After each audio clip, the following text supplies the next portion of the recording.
The views expressed on the following broadcasts do not necessarily reflect those of KHLT, Take 12 Radio, or our affiliates. The opinions on this show should not be considered as medical, psychological, or professional advice and are those of the host, co-host, and guest. Take 12 Radio and KHLT Recovery Broadcasting are not affiliated with any particular 12-step fellowship. One day at a time with its failures and fears,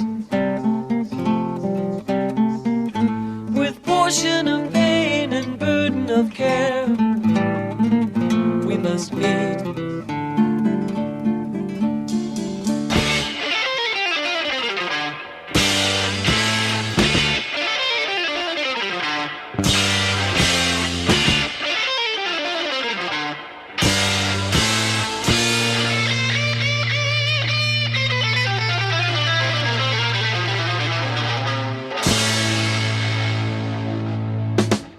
Welcome to Walking Through the Language of the Heart, a journey into the Grapevine writings of Alcoholics Anonymous co-founder Bill W.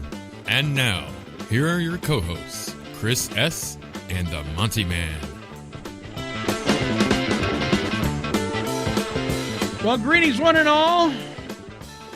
Welcome aboard to a very special episode of Walking Through the Language of the Heart. And why is this one so special, Chris?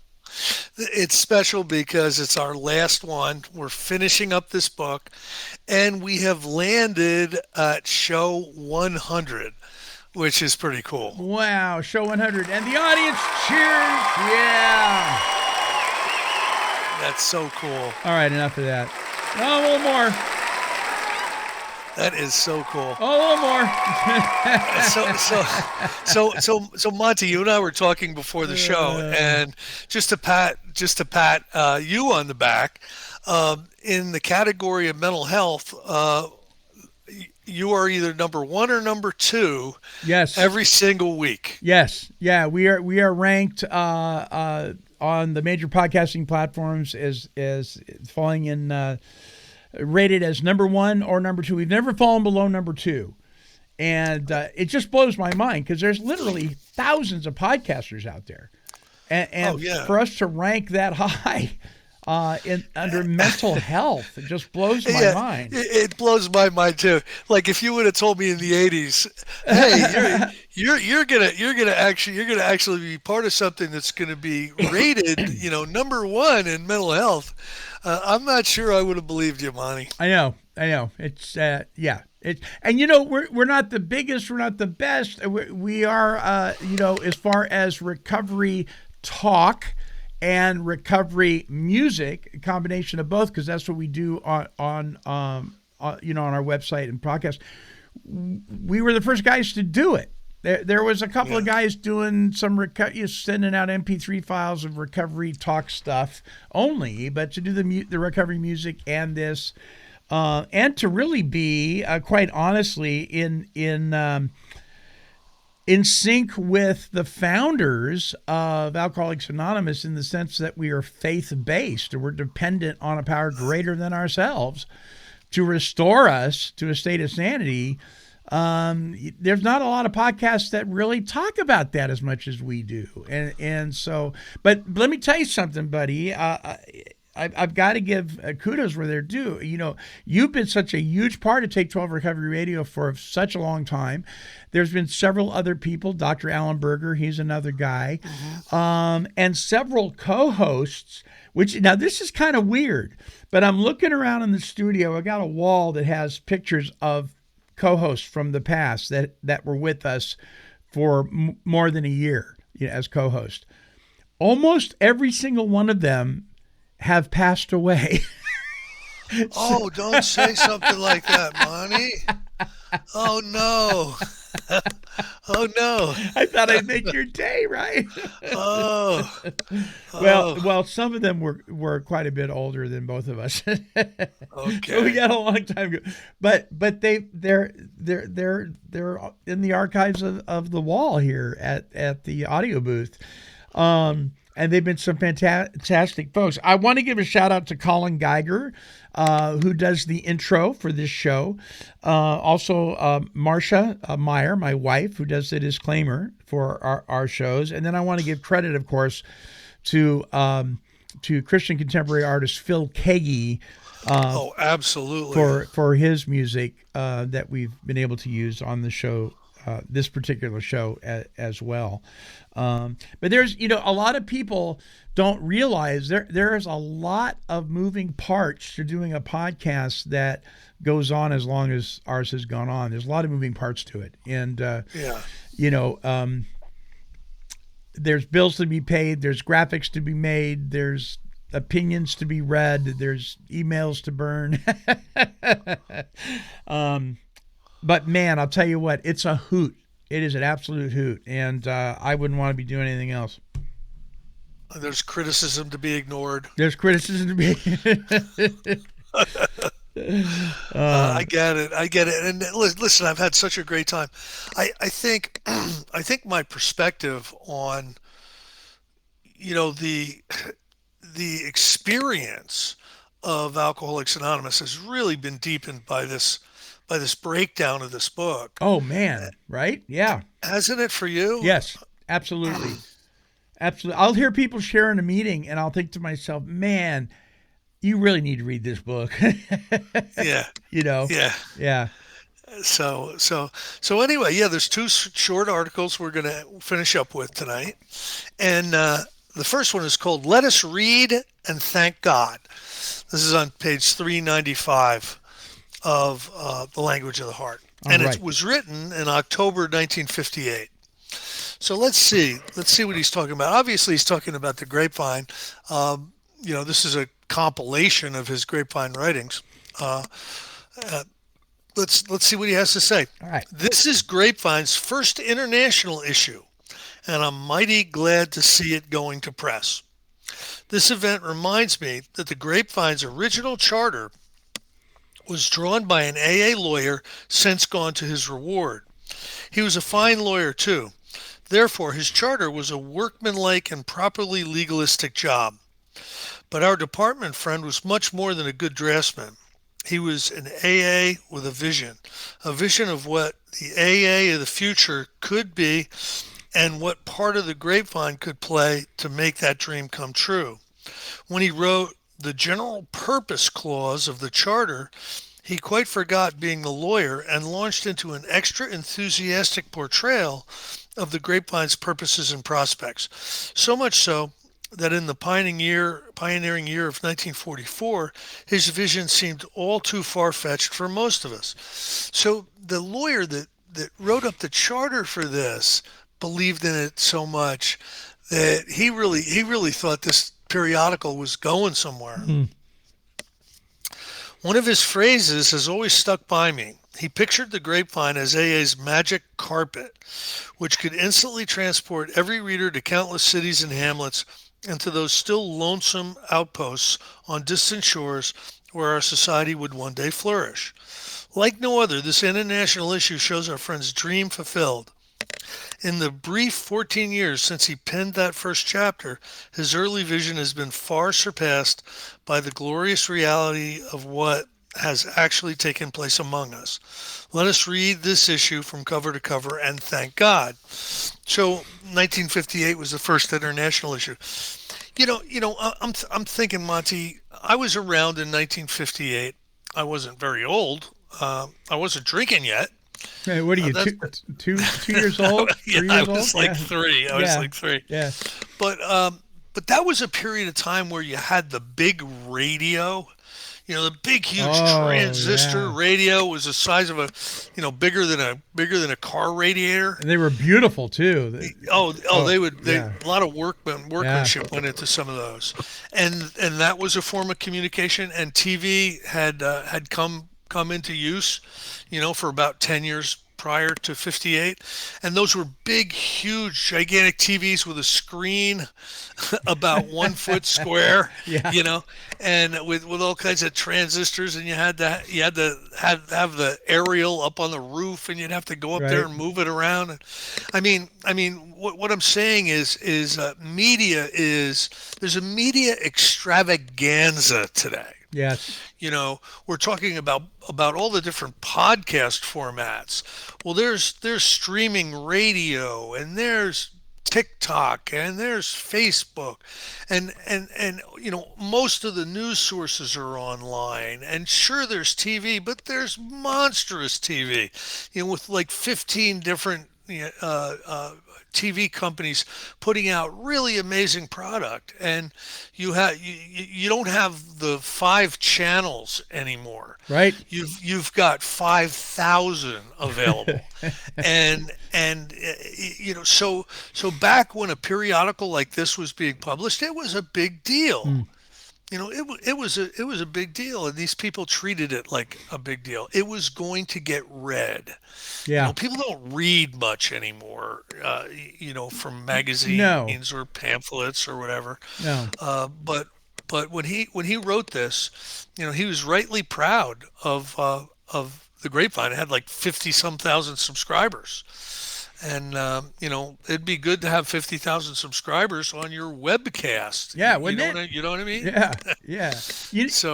I read something today. It was a meme or a post or something on Facebook that said that most people, and I don't know if this is true, but it said most people won't read the Bible, won't go to church, won't crack open the big book, and there was something else. And it says, but what they will do is they will be watching you. That's interesting. And That's an interesting perspective.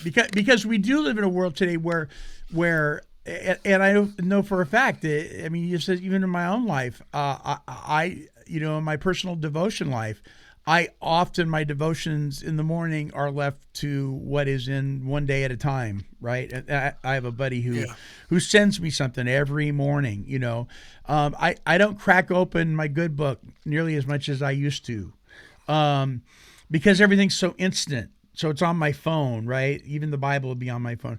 I would have to say that I'm probably in the big book more than any other piece of literature that I own, to be honest.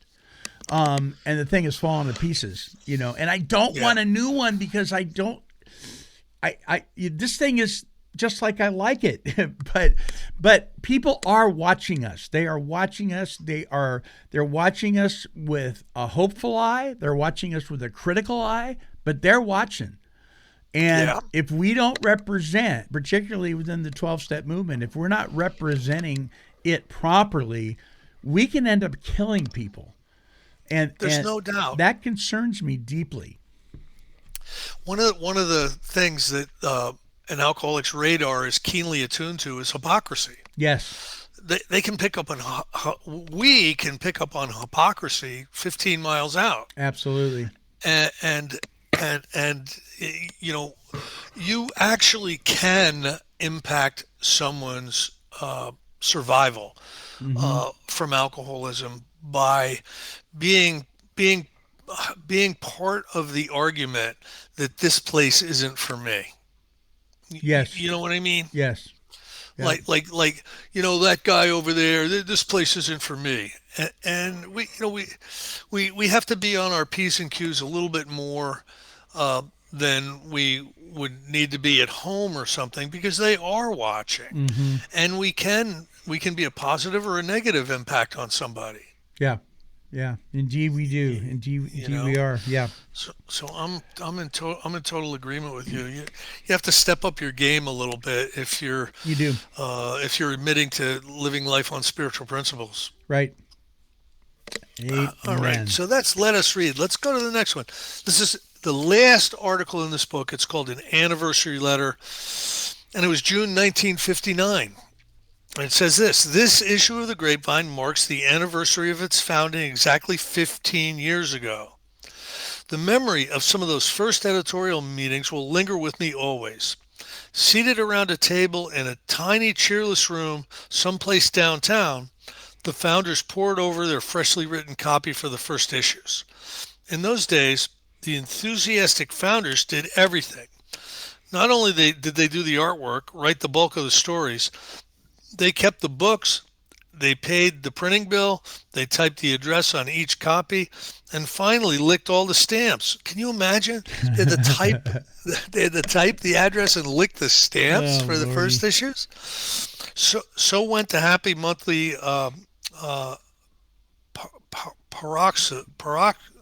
paroxysm of creating what was to become the principal monthly journal of our whole society. Today, 35,000 readers see mirrored in each issue of the AA Grapevine a monthly vision of the worldwide thought, feeling, and activity of our whole fellowship.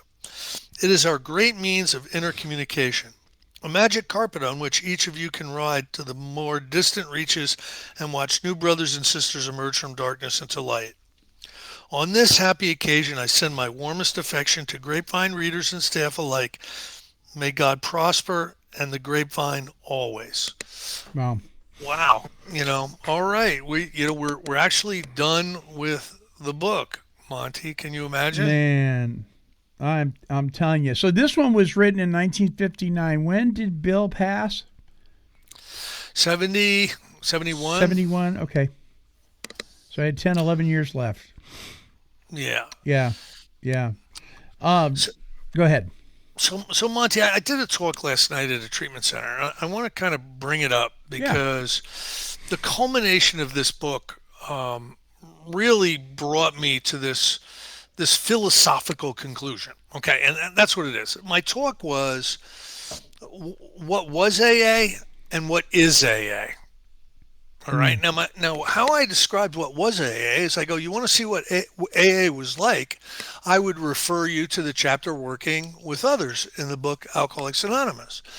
What it was it was a group of people going out and trying to find drunks to work with and to help. And with maybe they would meet once a week to talk about how they were doing. Mm-hmm. Now, that's what AA was. You would go through the 12 steps and then you would try to go find people to take them through the 12 steps. And that's what AA was in its first 5 or 10 years. Now here's what happened. Upon the release of the book, there was about 70 sober alcoholics when the book Alcoholics Anonymous was printed. Within a year, there were 800. Within one more year, there were 8,000. And it went on and on and on like that. It went on and on and on like that, where there was tenfold increases in membership every year. Until today, we're in the millions, right? Yeah. So that's what AA was during the period of time with the exponential growth. What AA can look like today is a fellowship of sobriety. So in other words, you get a call from somebody. In the old days, you would go over and you would start bringing them through the steps. Right. You wouldn't take them to a meeting. Right. You know what I mean? Right. What are you bringing that guy? Yeah. Is he serious? Is he serious? And to be serious, you needed to be working a program. So that's when the exponential growth was. Today, the open doors of the meetings, and I don't disagree with this. Please don't get me wrong. The open doors of the meetings and the ability to shake a stick and hit a meeting has turned it into, I'm going to help this guy. I'm going to bring him to a meeting. And that's what AA is today. Yeah. Now you're involved with a group of people who are going back to the basics. Yes. They're going back to the basics, the Salvation Army.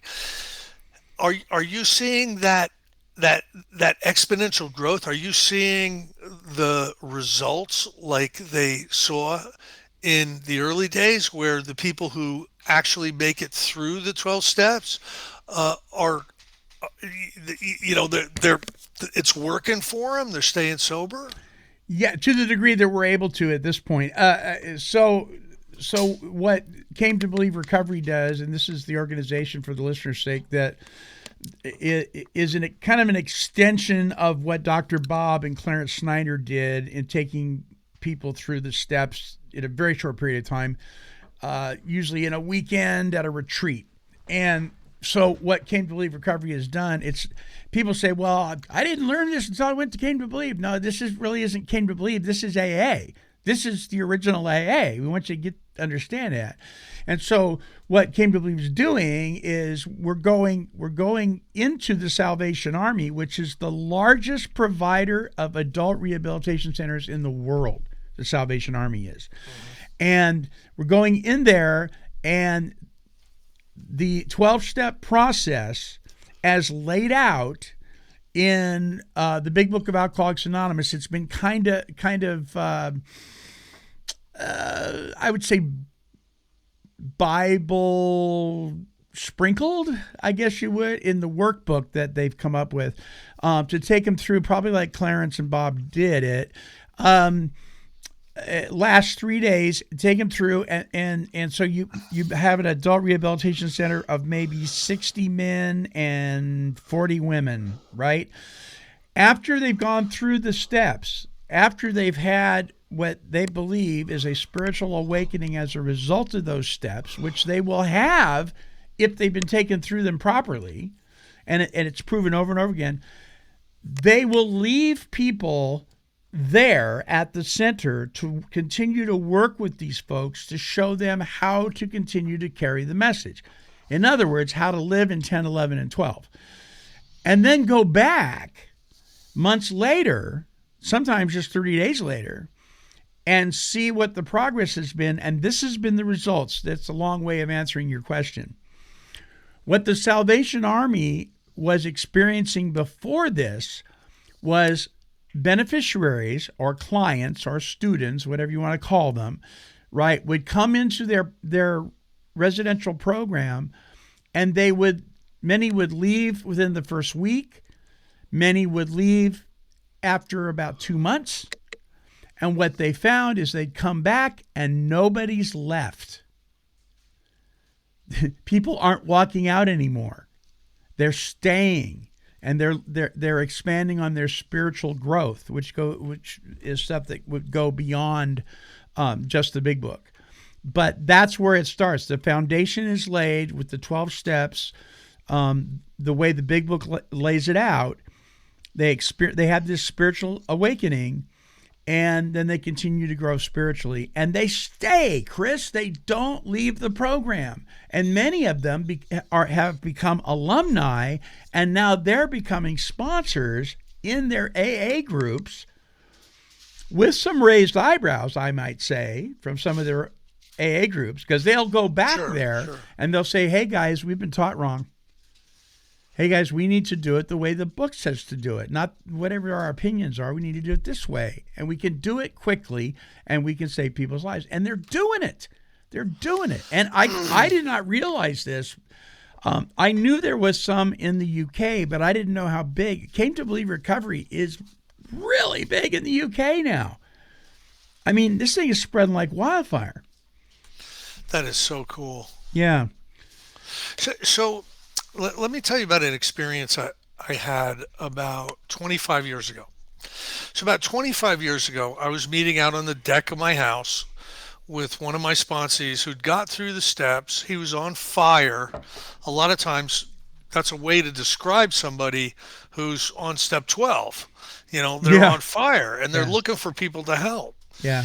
And he was probably majority drug addict, more so than an alcoholic. Was he an alcoholic? Oh, there's no doubt about it. But he was majority, garbage can drug addict. What do you got? And with doctors' prescriptions galore, all that stuff.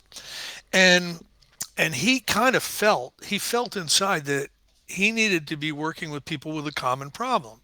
So he gravitated more toward the people who were alcoholic, but really it was the drugs that brought him down fast. Mm-hmm. And he started working with them. And here's his story. He started an NA meeting, and he's got this NA meeting going, and finally he came to the conclusion that, look, I got this by the big book. The early NA members got it through the big book. I'm bringing the big book out. And this is what he did. He brought the big book out. And 5 minutes later, the NA tradition police showed up and Oh told him he boy. couldn't do that. That was outside literature. You can't use it. And so he realized that, yes, that's absolutely true. We talked about it quite a bit. And here's what he did. He went and he made direct amends to the AA group where these tradition police were, and he said, I was wrong to use the book Alcoholics Anonymous in your meetings, and I won't be doing that anymore. I will be starting a different fellowship. I will be starting a whole different fellowship where I'm going to be working with drug addicts and I'm going to be using the big book. And they freaked out, right? But there's nothing they could do. It's an outside issue, right? Right. So what he did was he created A&A, Alcoholic Narcotics Anonymous. And he started these A&A meetings, and people came from far and wide. And all of a sudden, a letter comes in the mail that Narcotics Anonymous is going to sue him if he doesn't cease and desist using using Narcotics Anonymous with alcoholics. It was too close of a match to Narcotics Anonymous. Now everybody was calling it A&A by that time. It was A&A. You're going to the A&A meeting, A&A. I mean, Yeah. it had spread to Canada. It had actually spread to Iceland and Scandinavia by this Wow. time. So he and I sat down and we talked about it. And this is the idea. I came up with it. I go, keep A&A, but add RAA. So it's A&A RAA, and call it a National Association of Recovered Alcoholics and Addicts. A&A RAA. Yeah. So he started that and put a little bit of literature together. I'm telling you, it spread everywhere. I'm at an AA convention in Copenhagen, and I hear somebody talking about their A&A sponsor, and I just stop and I go over, and it's this young lady, and I go, I'm sorry, I overheard you say A&A. That started on my porch, and I'm hearing somebody in Copenhagen talking about it. Tell me about your experience with A&A. And they go, yeah, I've got an A&A sponsor. She's taking me through the steps. I go, so you go to A&A meetings? She goes, A&A doesn't have meetings. It's a way of taking you through the steps. It doesn't matter what fellowship you're in. You get an A&A sponsor to take you through the steps. Now, isn't that cool? Yeah. Very cool. Very, very cool. Well, and here's the thing, and you're a singleness of purpose person, so am I. And at the same time, however, I think we recognize, if we really read word for word what the Big Book of Alcoholics Anonymous is saying, especially when we're reading things that the medical profession are saying in that book, the doctors, right, and more about alcoholism, we really know that abusing alcohol is the symptom for the alcoholic, right? So, yes. So it would be the same thing, using your money unwisely and overspending and getting caught up in that, and perhaps falling into a gambling addiction. That's an outward manifestation of an inward condition. That's a symptom. Narcotic use is a symptom. All these things that want to take us down. There's so much focus on the symptoms sometimes that we never get to the causes and conditions. But if you go through the steps the way they were written, you're going to be addressing the causes and conditions. And in that lies our first experience of admitting to something that's very uncomfortable. I've got something going on inside of me that goes way deeper than drinking too much. Way deeper, Yeah, we have a sobriety problem. It's what we have. Yeah. We have a sobriety We don't have problem. a drunk problem. We have no problem with that. But yeah, and so we have this issue with ourselves, and now we're forced to look at ourselves and wow. And so one of the things that Came to Believe really pushes is, this is set up for the alcoholic in the big book of Alcoholics Anonymous. Absolutely true. But you know what? Anybody can apply even if you're not an addict or an alcoholic or a gambler or whatever. If you're applying these principles, these spiritual disciplines in your life, especially living in 10, 11, and 12 on a daily basis, your life will change. Absolutely. Guarantee No it. doubt. Always. If you follow a few simple suggestions. And so not everybody that comes into a Salvation Army is there because they're an alcoholic. Maybe they just got too many DUIs. Yeah, it could be anything. When I think of singleness of purpose, this is kind of what I believe. I believe that it's very, very helpful to be working with someone with a common problem. So if my common problem is alcohol, great. Yeah. If my common problem is opiates, great. If my common problem is cocaine, great.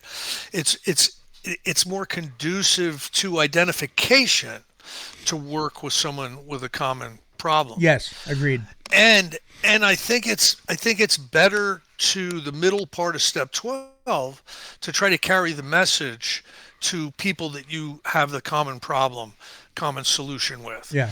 Okay, but the rest of the steps are applicable, just like you say, for not only addictive illness, but obsessive compulsive disorder, alcoholism, gambling. There's over 300 different 12-step fellowships out there today. Yeah. There's my favorite, Lip Balms Anonymous, Monty. If you suffer from that heartbreaking malady of applying too much lip balm on a daily basis, there's hope. I want you to know there's hope. There's people that eat that stuff. Okay, guess what? I'm a normie in that area, if you want to use that term. I've never really liked that term, but I can say honestly that when it comes to eating lip balm, and I probably can't identify. I can take it or leave it. Yeah. and there's Tower Snipers Anonymous. So you start to get that obsession to lock and load and climb the tower. You can call your Tower Sniper sponsor. I'm going up. I'm going up. Well, you need to think that through. Oh man. Oh man. You need to think your way through that.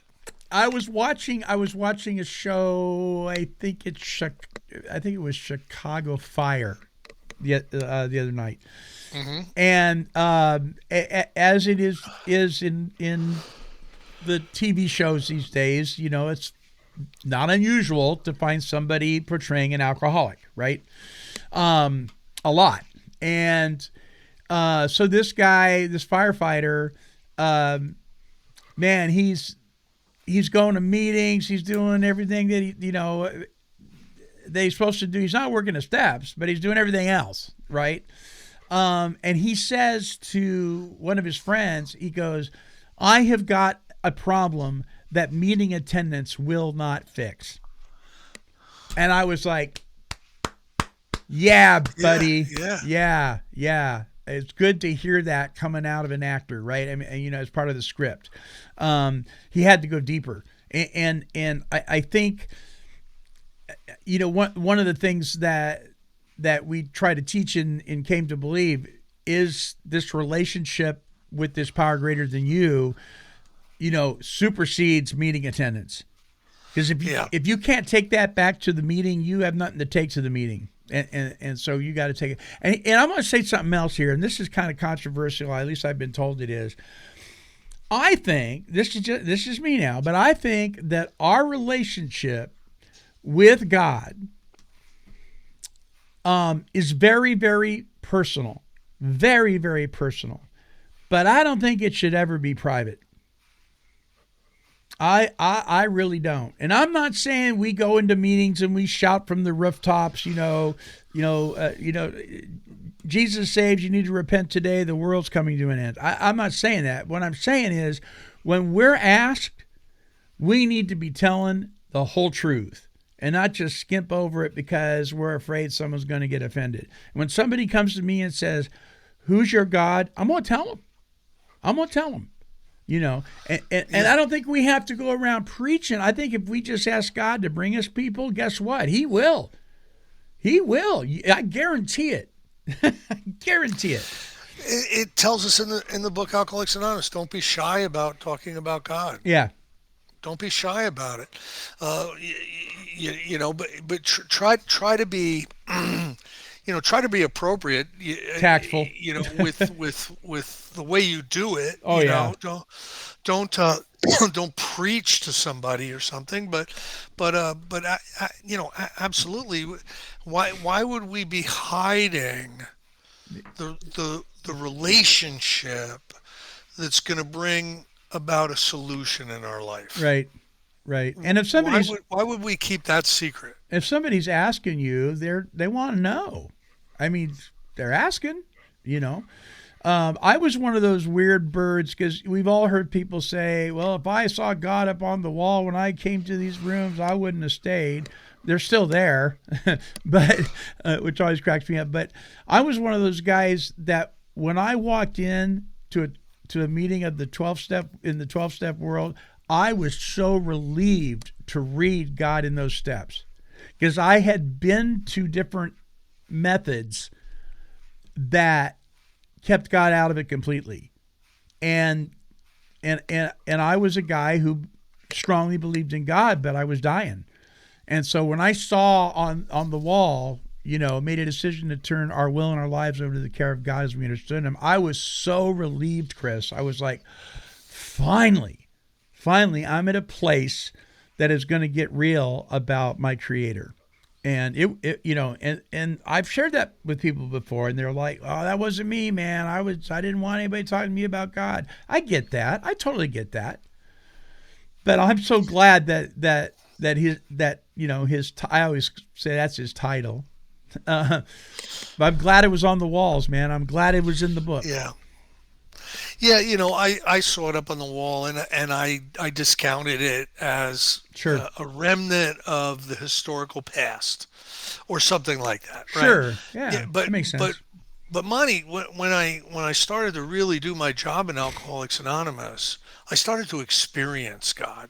You know what I mean? Like I started to feel the power flow in, and I started to have this deep desire to get to know God better. Yeah. And I bought every book you could buy. I mean, here's what I believe. I believe alcoholics are unresolved mystics. Let me explain what I mean by that. You know, the mystics, they're the people Sure. who are driven to climb the mountain and meditate in the cave for 10 years and go on the silent retreats for 5 years. They are driven to Yes. know God, the mystics. I think we're unresolved mystics. I think there's a spiritual vacancy within us that we try to fill, and we try to fill it with drugs and alcohol and everything. And we crave connection with the divine. Yeah. That's what I believe. Yeah. I agree with you. And for a short period of time, alcohol can do that. you Yeah. know, 3/4 of the way through a quart of bourbon, and you're connected, and then you turn into a vomiting pig. You know, I want something that's going to last and be real and be Yeah. a real thing, and that's the deep and effective relationship that we develop with God. It makes me wonder if Timothy Leary was one of those that you speak of. you know. Yeah, he was a searcher. He was a searcher. He was seeking. A lot of people like to make fun of him and so forth. But you know, I would think it would have been very, very interesting to sit down and have a cup of coffee with Dr. Timothy Leary. People say, if there would be one person that you could spend time with that is passed on from this world, who would it be? That was one of the first people I thought of. Is that an old addict alcoholic kind of thinking? Maybe. Monty, Bill Wilson did it. Bill Wilson got together with people like Huxley. Oh yeah. And people like Axman, and people from psychiatrists from UCLA, and experienced LSD as not as a party, Right. as an experience that it might be a quicker way to the awakened spirit and connection with the divine. And that's why he experimented with it. And when he and the people that he was using it with kind of saw that it was really a dead end, it was, Right. it was a false god, he abandoned it and continued his spiritual pursuits in a more normal fashion. But he was a seeker. We would have partied with Bill. Oh, heck yeah. Yeah, absolutely. Darn right. Absolutely. Oh man. Oh man. Oh man. Oh man. Well, my friend, this has been a heck of a journey. I want the listeners to know, particularly if this is the first time you've ever tuned in, listen, we've got a ton of shows for you. We do. And I'm talking about Chris and myself. We've got Walking Through the Big Book. We've got Walking Through the 12 Steps and 12 Traditions. Now we have Walking Through the Language of the Heart. These are all accessible at take12radio.com and click on the Recovery Workshops banner, and they'll be listed there. You can download them for fun and for free. I am working on, it may take me a couple of weeks, but I'm working on getting some thumb drives together for some of you that have requested that. So just be patient with me here. We got to do that. And putting them on a thumb drive so you can have them. It used to be, and you remember this, we had an audio DVD that we made of Walking Through the Big Book. I remember. And walking through the 12 and 12. We still have some of those. But CDs are kind of gone, they're past, man. Yeah. They don't have them in cars anymore. No. It's, thumb drives now. And so we want to make those available to some of you that have requested for us. So be patient with us on that. So again, take12radio.com. You can type in the number 12 or the word 12, doesn't matter. And go to Recovery Workshops. And then the other piece, I don't want to close this show without mentioning Paul H. over at 3 Legacies Recovery Recordings. Please check him out. You can also access him by going to our website and clicking on the Recovery Podcast Network banner as well. Monty, throw him on your prayer list because he had to cancel Tuesday night because of a family emergency. Oh, no. I don't know what it was, but Yeah. I know how powerful your prayer list is. Yeah. So throw him on that if you don't mind. So all right, my friend. We've got some listeners. We got some things that we're thinking about doing and kind of in the works. So we got to kind of fumble through it a little bit. We're going to take a couple months off here. I will have, in the meantime, some broadcasts going up on Fridays for you until we start another workshop of sorts. And so just be patient with us, but be watching for us and let us know. The best way to keep up with us is to subscribe on any of the podcasting platforms listed at take12radio.com, including YouTube as well. For fun and for free, always. Chris, thank you, my friend. Monty, what a blessing this has been. Thank you so much. Absolutely. Absolutely. All right. Until our next broadcast, this is the Montyman along with Chris S. and the rest of the Take 12 Recovery Radio family, and we are wishing God's perfect serenity for you.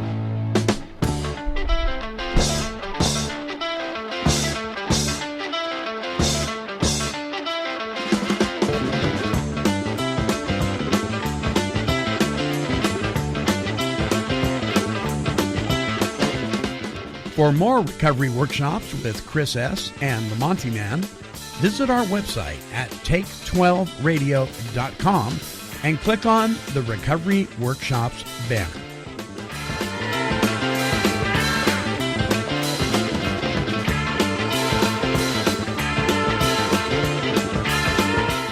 This has been a broadcast of Take 12 Recovery Radio and KHLT Recovery Broadcasting.